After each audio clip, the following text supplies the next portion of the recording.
Atos 17. Ficou legal o design aqui.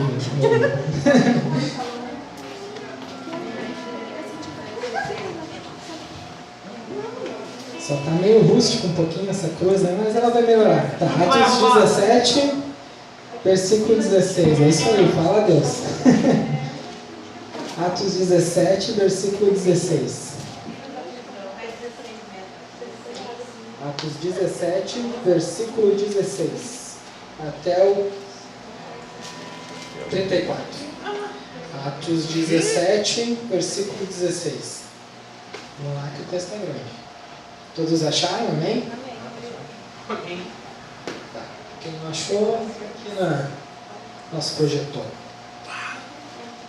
Enquanto Paulo os esperava em Atenas, o seu espírito se revoltava em face da idolatria dominante na cidade. Por isso, dissertava na sinagoga entre os judeus e os gentios piedosos. Também na praça, todos os dias, entre os que se encontravam ali. E alguns dos filósofos epicureus e estoicos contendiam com ele, ou discutiam com ele, havendo quem pergunta-se: que quer dizer esse tagarela? E outros: parece pregador de estranhos deuses, pois prega a Jesus e a ressurreição. Então levaram até o Areópago, dizendo: poderemos saber que nova doutrina é essa que ensinas? Posto que nos trazes ao ouvido coisas estranhas, queremos saber o que vem ser a isso. Pois todos em Atenas e os estrangeiros residentes não cuidavam outra coisa senão de ouvir as últimas novidades.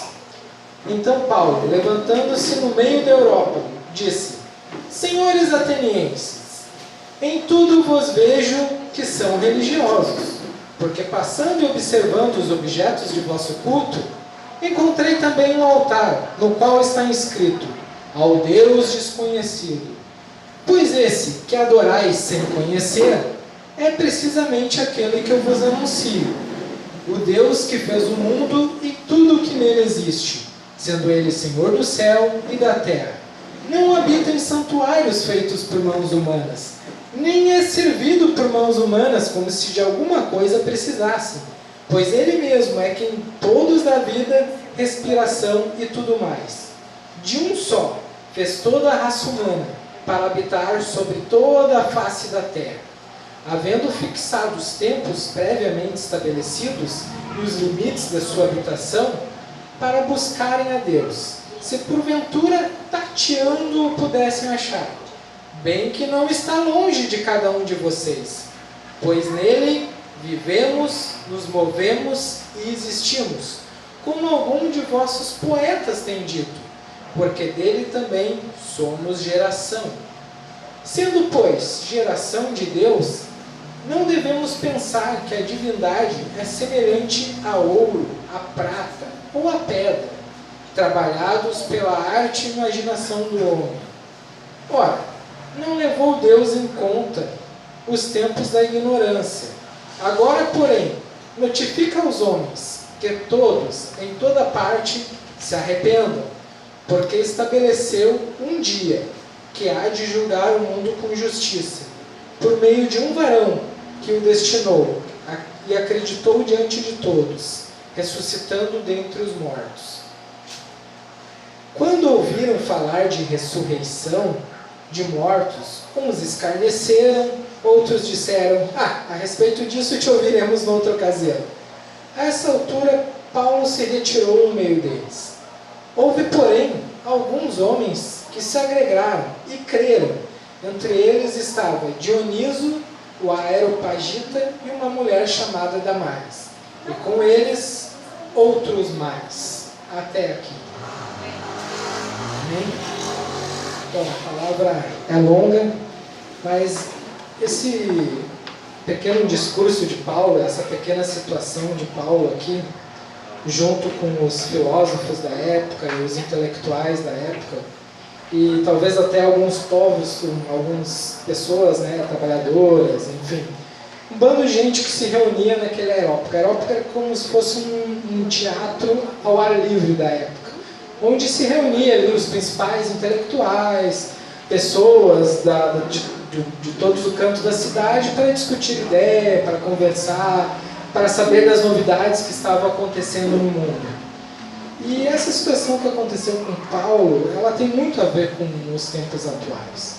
Todas as dificuldades que Paulo tinha e teve para pregar o evangelho ali para aquele pessoal, que era tão diferente, mas tão parecido com o que a gente tem hoje, era um pessoal que cada um tinha sua cultura, cada um tinha os seus deuses, cada um vinha de diversos tipos de família, enfim, Atenas era o centro cultural daquela época, então vinha gente de outros povos, de outras famílias, de outras culturas, de outros deuses que não sendo apenas os deuses gregos, e era aquele caldeirão cultural, que é o caldeirão cultural que a gente tem bem característico hoje aqui, principalmente no Brasil, que é essa mistura de povos, culturas, enfim.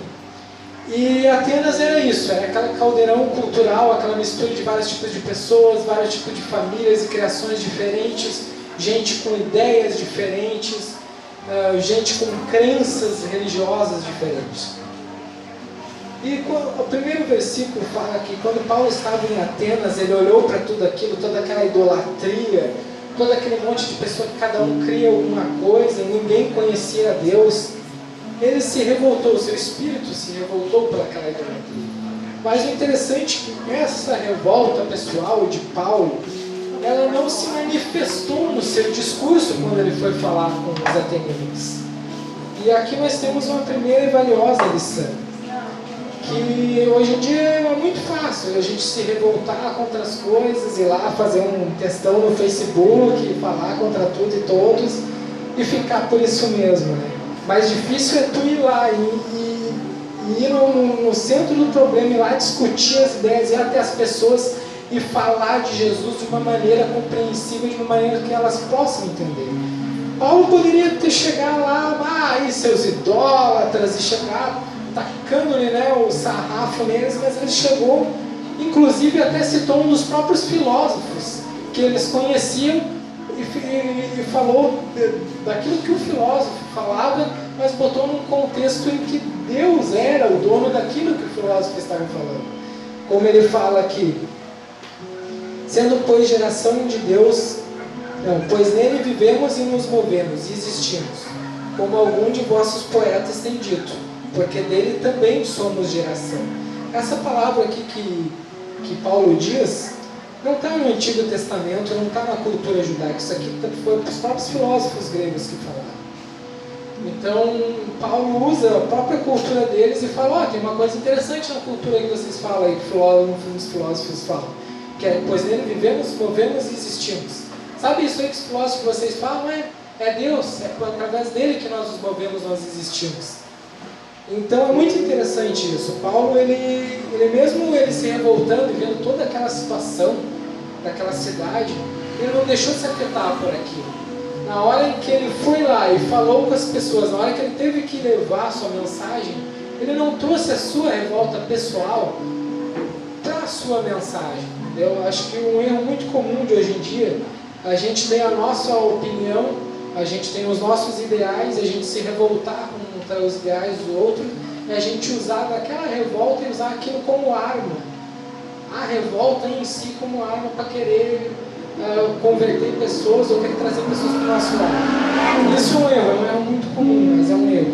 A gente tem que tentar o máximo possível tirar todo o nosso, aquilo que é de pessoal nosso, de ira, de revolta, tentar aniquilar isso. Na hora que a gente for passar a mensagem, a gente tem que tentar manter o maior paz possível, porque Jesus era um Jesus de paz. Jesus não vinha trazer a revolta, a guerra.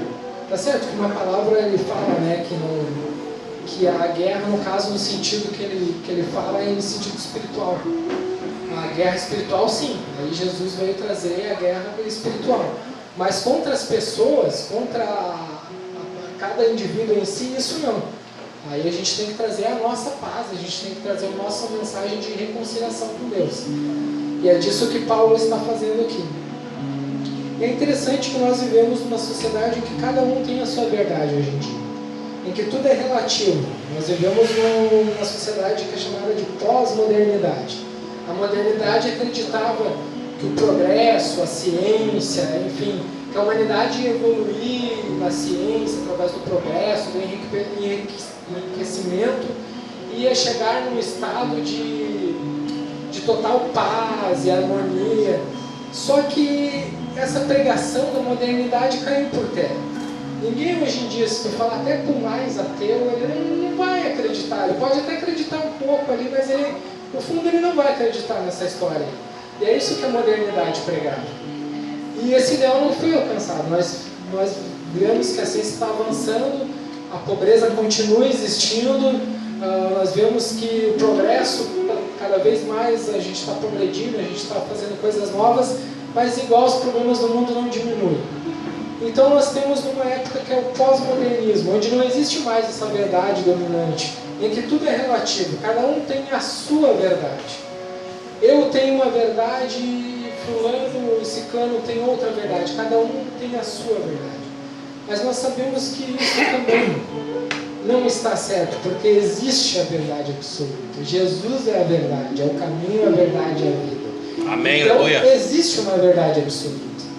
E nesse turbilhão de verdades e de cada um correndo para seu próprio pensamento, acontece que essa sociedade, em vez de estar evoluindo, ela está cada vez mais perdida e confusa. Você vê hoje em dia que a gente vive em uma sociedade, que eu sempre falo isso, que é muito extremo, né? Cada um vai para um lado ou para o outro, ou é 8 ou 80, ou é isso ou é aquilo. Nós vivemos em épocas muito extremas. Por que isso? Porque o relativismo ele trouxe isso. Como cada um tem uma verdade, cada um acredita no que quiser nessa sociedade hoje em dia, então as pessoas agarram aquilo porque no fundo elas estão buscando preencher um vazio. Então elas se agarram naquela sua verdade o máximo possível. Mas isso só traz confusão, isso só faz a pessoa se perder mais ainda. E Paulo viu tudo isso. Viu que os atenienses, cada um corria para a sua verdade, para o seu Deus. Cada um corria para a sua ideologia. Há duas correntes filosóficas naquele mundo, que é exatamente as duas correntes filosóficas que há no mundo hoje, que é bem parecido com o nosso mundo. A Bíblia diz aqui: alguns dos filósofos epicureus e estoicos discutiam com ele, havendo que perguntasse: o que quer dizer este tagarela? E outros: parece pregador de estranhos deuses, pois prega Jesus e a ressurreição. Quem são esses filósofos epicureus e estoicos que a Bíblia está dizendo aqui? Epicureus eram os seguidores do filósofo Epicuro. Epicuro ele era um filósofo que ele não cria em nada, ele é praticamente um ateu de hoje em dia. Ele cria que o universo foi feito por si mesmo, pelo acaso, de alguma maneira o universo sempre deveria ir e está aí. Ele acredita que nós fomos feitos por aqui e agora. Ele acreditava no materialismo, ele pregava no materialismo, no prazer imediato, numa questão de nós vivemos o máximo possível para nos satisfazer o nosso prazer. E nós vemos que a sociedade hoje em dia é praticamente igual. Praticamente a gente vive num mundo de materialismo, num mundo de busca de prazer imediato. Nós vivemos... Opa, tudo bem?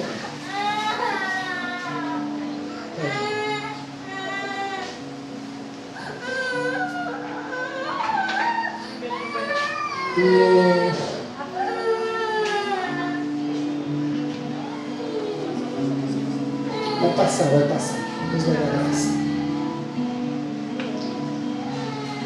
Então era muito igual a sociedade daquela época com a sociedade de hoje em dia. E eu não sabia o quanto era igual. E até meio que fiquei surpreendido por pensar que a gente sempre pensa que no tempo de Jesus era outra coisa. Mas na verdade o Evangelho sempre foi difícil, viver o Evangelho foi difícil. E na época de Paulo também não era diferente, também era difícil. E esse povo ele pregava o prazer imediato, ele pregava que nós vivemos por aqui agora e morreu, acabou. Era exatamente o que a gente vive hoje em dia. Nós temos na sociedade brasileira um número menor de ateus do que em outros países. Mas aqui no Rio Grande do Sul, por exemplo, é onde tem mais ateus, onde o ateísmo mais cresce. E no Brasil inteiro também o ateísmo vem crescendo, para a infelicidade nossa. E não apenas o ateísmo, quem é realmente, que diz que não crê em nada, mas as pessoas estão vivendo como se fossem até católicos, e para vergonha nossa, inclusive alguns protestantes, vivem para o prazer imediato daqui e agora. Vivem apenas para a sua vida material, para os seus bens que podem acumular aqui, para sua satisfação pessoal. Então a nossa sociedade hoje em dia não é diferente. Mas também havia uma outra corrente filosófica naquela época, que eram os estoicos. Os estoicos é aquela galerinha que acreditava na imortalidade da alma, que acreditava que ia ter uma vida após a morte, e acreditava nos deuses, e, enfim, num Deus supremo que regia o universo. Eles não sabiam identificar qual é. Até na sociedade grega, alguns chamavam de demiurgo. E só que eles viviam quase a mesma coisa como os epicureus. Eles viviam num fatalismo, achando que a sociedade era ruim e que era fadada a ser ruim e a continuar ruim. Então eles não tinham muito o que fazer, era só fazer a deles ali, adorar os seus deuses ou o seu Deus e viver a sua vida e tentar atrair o favor dos deuses. E era isso, eles acreditavam que a sociedade rumava para o pior e cada vez ia ficar pior. Então eles se ausentavam da sua parcela de responsabilidade e viviam apenas para si mesmos, mas com uma espiritualidade ali para animar um pouco da sua alma ali, para preencher um certo vazio. E nós vemos na sociedade exatamente hoje em dia assim também. Tem muitas pessoas que vai em outras religiões, acreditam em tantas coisas aí para tentar preencher um vazio que a gente só sabe que só é preenchido em Deus. E a sociedade é assim, ela vai buscar alguma coisa para preencher esse vazio. Se ela não buscar em religiões, se ela não buscar em prazeres imediatos, se ela não buscar uma satisfação pessoal, ela vai buscar em qualquer outra coisa, ela vai tentar achar algo para preencher esse vazio que é só encontrado em Jesus. E Paulo fala, quando ele começa a pregar ali para os atenienses, ele fala: ao Deus desconhecido, é esse que eu prego, é esse que vocês adoram aí sem conhecer, é esse mesmo que eu estou pregando. E hoje em dia é a mesma coisa. Quando a gente vai falar de Jesus para mim, quando a gente vai falar de Deus, tem gente que até conhece a Deus, né? Conhece aquela visão abstrata de Deus. Ah, Deus é Pai, Deus é o Senhor. Não, conheço Deus é legal e tudo. Mas não procura conhecer, não procura ter intimidade com Deus. E aquela sociedade era exatamente assim. Eram pessoas que conheciam, mas conheciam de ouvir falar ali, conheciam muito vagamente, mas não procuravam ser íntimo de Deus. A nossa sociedade hoje em dia é a mesma coisa. Cada um procura os seus deuses, né? A idolatria naquela época era fazer um Deus, uma escultura, fazer um altar para aquele Deus e adorar aquele Deus. Hoje em dia tem isso também, pessoas fazem altar, adoram outros deuses, mas não é essa idolatria maior que há hoje em dia. Hoje em dia a gente vê que, como é um mundo relativo, cada um tem sua verdade, cada um tem seu Deus, né? Tem o Deus do culto ao corpo, ao culto da beleza física, né? A gente vê pessoas aí que vivem na academia, vivem para tentar fazer o seu corpo cada vez mais belo, ou enfim, uma infinidade de coisas, né?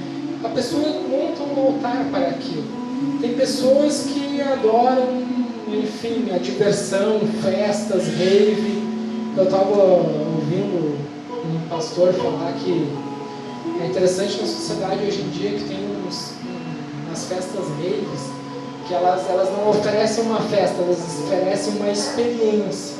Está escrito assim no slogan: venham para a experiência trance, não sei o que. Então, ou seja, o que eles estão pregando ali? Ali praticamente é um culto. Eles oferecem uma experiência, um êxtase ali naquela música, e todo o cenário, tudo serve para ali para te ter uma experiência quase religiosa no meio daquela rave. Então é bem exatamente o espírito da sociedade hoje em dia. A sociedade ela te oferece algo para preencher o vazio no lugar de Deus. Então ela tem que te oferecer uma experiência, ela tem que te oferecer algo ali, algo que vai suprir os teus sentidos, que vai te dar um êxtase, vai te levar para outro lugar. E exatamente isso que é a sociedade a gente vive hoje em dia. Há vários deuses aí. Há esse Deus da festa, da diversão, há o Deus muito cultuado hoje em dia do sexo, da sensualidade, ao Deus do entretenimento, enfim, há vários deuses, há vários altares sendo montados, né, na vida das pessoas. Só que assim como essa galerinha, os estoicos, que eram os religiosos da época, não pensem que nós também estamos livres de termos essa idolatria em nós. Spurgeon falava que a mente humana é uma fábrica de ídolos. E é bem isso mesmo, a nossa mente é uma fábrica de ídolos. Tudo que ocupa um lugar do nosso tempo, da nossa vida, que está ocupando, está dividindo meio a meio o lugar com Deus, isso já é um ídolo nosso, isso já é um altar que a gente está montando para alguma coisa. Então, nossos dias, quantos altares e quantos deuses estão nos chamando, estão nos convidando todos os dias para nós oferecermos culto a eles. E é muito sério isso. Muitas vezes nós estamos no dia a dia e as opressões do dia, a gente está envolvido com tanta coisa e às vezes a gente nem se lembra que ali que tem o nosso Deus, ali a gente está vivendo, enfim, para tantas outras coisas, ocupado e ali dando parte do nosso tempo precioso, às vezes muito mais para as coisas que o mundo tem a oferecer, para esses deuses aí que tantos que estão com seus altares postos, nos chamando, vem me adorar, vem aqui, ó, vem, oferece o teu culto aqui para mim. E era isso que acontecia naquela época. E hoje em dia não é diferente.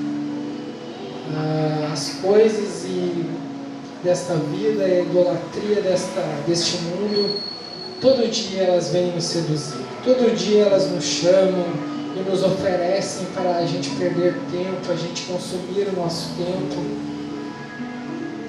E Paulo veio falar e pregar sobre um Deus que era desconhecido para aquelas pessoas e é desconhecido para aquela sociedade, mas para nós ele é conhecido. Nós conhecemos esse Deus, nós buscamos a ser íntimos desse Deus. Então, como nós buscamos ser íntimos desse Deus, nós não podemos estar nos amarrados com tantas coisas, nós não podemos estar dividindo o nosso tempo precioso tantas vezes como nós fazemos e dividindo com outros deuses que o mundo tem a oferecer, dividindo com outras coisas que o mundo tem a nos oferecer para gastar o nosso tempo. Nós vivemos em tempos difíceis, assim como era no tempo de Paulo também. E neste tempo, nós precisamos servir mais a Deus. Nós precisamos ser mais íntimos de Deus. Nós não temos como ficar perdendo tempo. Quanto mais a gente perde tempo, mais é fácil para a gente ser consumido e seguir a correnteza desse mundo. Quanto mais a gente vai perdendo tempo, vai se embaraçando, vai prendendo essas coisas deste mundo, mais a gente vai ficando consumido e mais fácil é para a gente estar preso com este mundo e mais vai ser difícil a gente se desvencilhar dessas coisas e seguir a Jesus da forma como a gente deve seguir. Quanto mais a gente dá vazão, quanto mais a gente dá poder e mais a gente sofre derrota para o inimigo, mais poder o inimigo tem sobre nós. É essa guerra espiritual que Jesus fala. É esta guerra que a gente deve combater todo dia. E é sobre esta guerra que Paulo estava falando aqui. Que, olha, vejo que vocês são religiosos aí. Vocês acreditam, hein? Vocês têm fé em muitas coisas. Só que, legal, só que vocês não estão jogando essa fé para o lugar certo. Vocês não estão visualizando aquilo que é o correto, vocês não estão dando tempo, vocês não estão jogando a sua vida para aquilo que é o certo. É isso que Paulo está falando.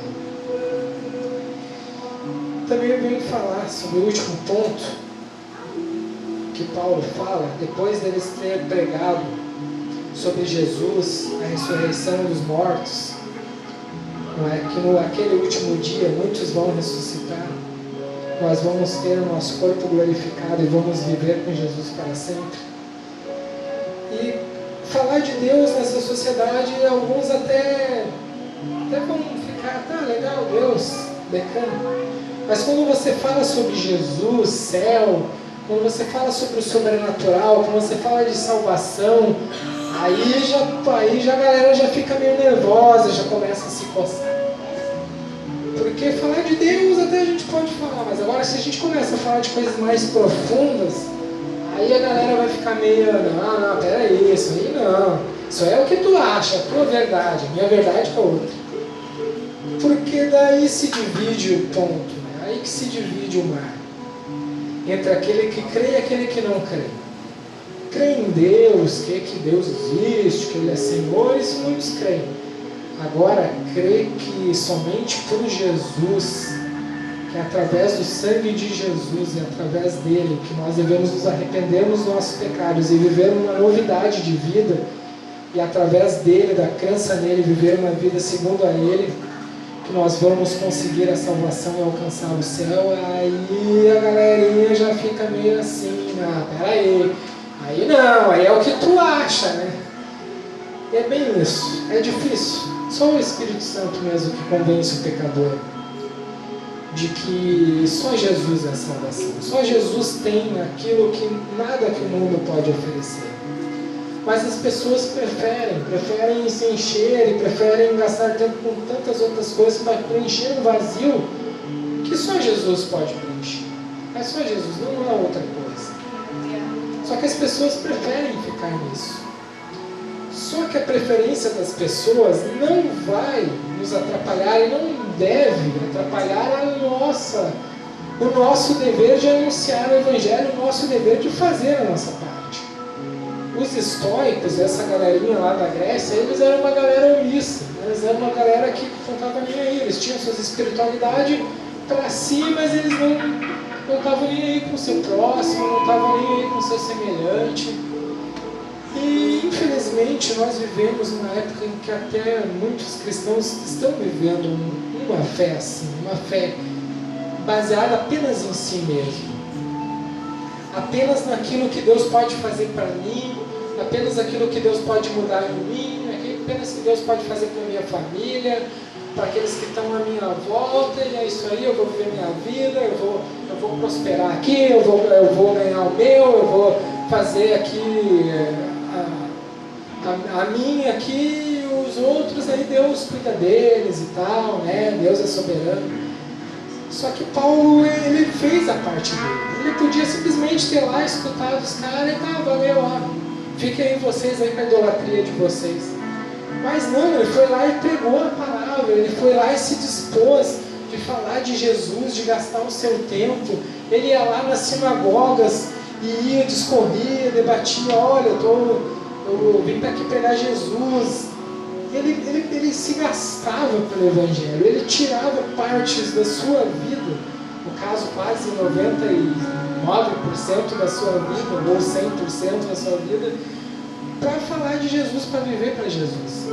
E com nós não deve ser diferente, a gente não deve, que nem os estoicos, gastar mais tempo em viver uma fé apenas para nós mesmos, achando que Deus é o nosso serviçal, que nós mandamos Deus, vem, manda minha bênção aqui, é isso aí, tu serve para isso, serve para me servir. Não, quem precisa de Deus é nós. Nós precisamos de Deus. Não é Deus. Deus, Ele é soberano, Ele conta com nós porque Ele quer agir assim. É o desejo dele. Amém. Relacionar-se com nós. O desejo dele é que nós estemos mais perto deles, estamos servindo a Deus. Ele age através de nós porque é o desejo dele, não porque ele precisa realmente, porque ele é soberano, ele não precisa na nossa mãozinha. Só que nós devemos agir assim, porque nós precisamos, é nós que precisamos de Deus, é nós que precisamos agir cada vez mais, ser parecido com Jesus, é nós que precisamos brilhar a luz de Jesus para a sociedade. Não é Deus que precisa da gente, nós precisamos de Jesus. Nós precisamos agir cada vez mais.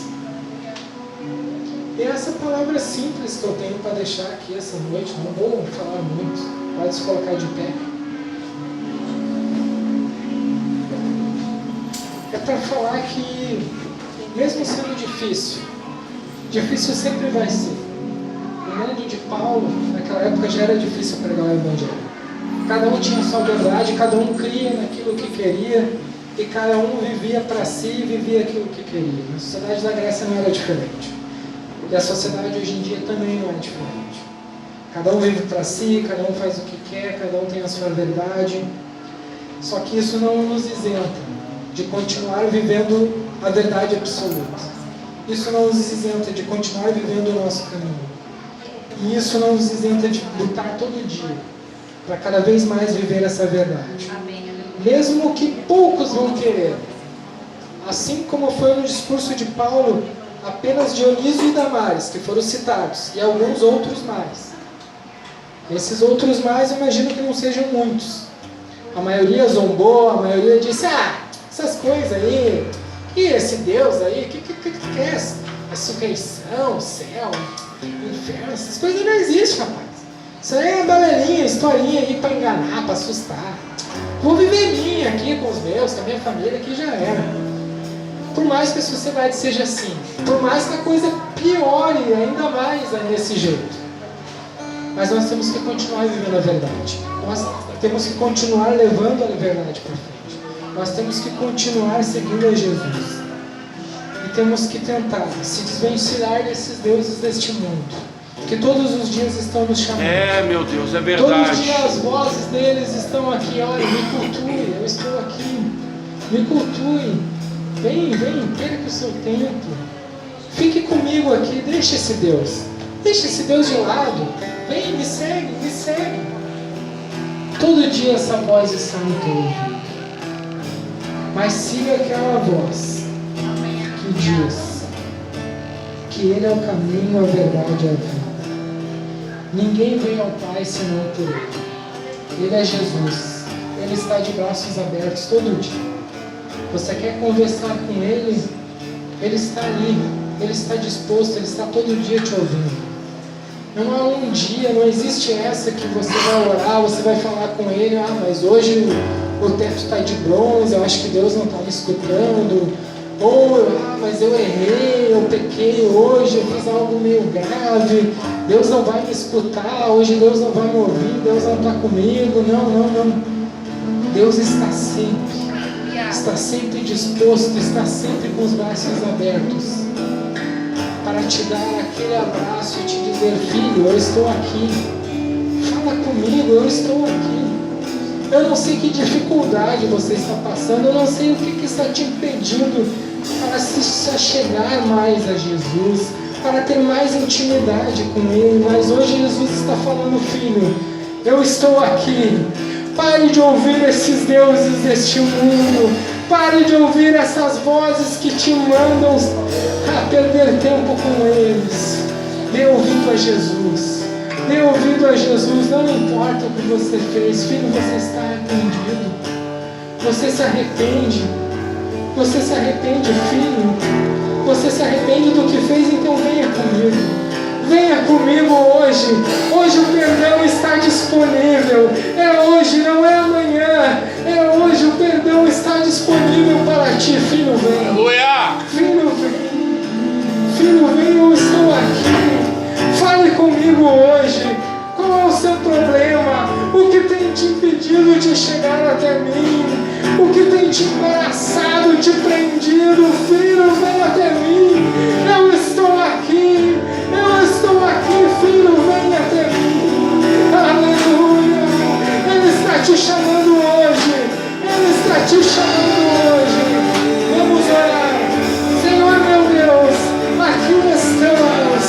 Senhor, vem até nós, meu Deus, Ele te chama, Ele está te chamando hoje, Senhor, vem em cada um, eu não sei o que está acontecendo em cada vida aqui, Senhor, eu não sei qual é o problema, eu não sei qual é a dificuldade, mas venha, Senhor, em cada vida, venha, Senhor.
Salve de palmas para o Senhor.